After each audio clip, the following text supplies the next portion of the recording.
It was supposed to be installed today and everything was underground and now it's all ruined.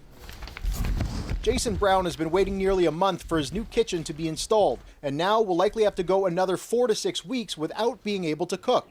On Saturday, his garage flooded and his family was unable to keep up with the pace of the water coming in. The system they have, it goes to the creek, and when it goes to the creek and the creek is so high, the water won't go out, it just surges back.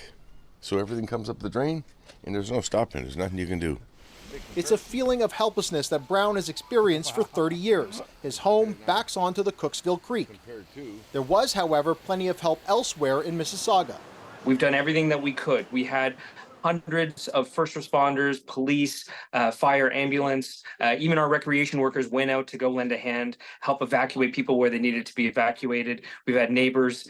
We've done the cleanup as quickly as we could. Mississauga Fire and Emergency Services performed 27 water rescues over the weekend and 8 elevator rescues. Several people, including children, were trapped in the Dixie and Dundas area, which is one of the municipality's vulnerable spots. We know that there is a point within the Little Etobicoke Creek watercourse that has a tendency to spill over when we have that.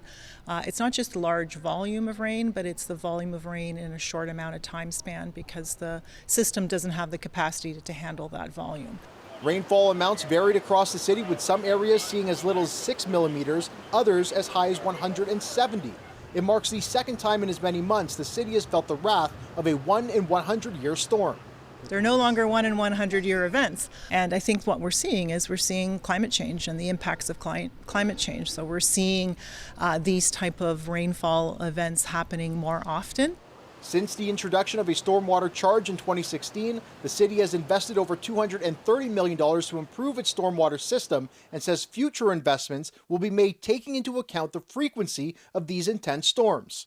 To help residents like Jason Brown. Well, there's one program that helps people buy a sump pump. There's another one that you can apply for to sort of say these were the damages that happened. And if you qualify, like say you're on assistance, then we'll help you with some of those fees. The city says it's too early to estimate the total value of damage caused by the weekend storm.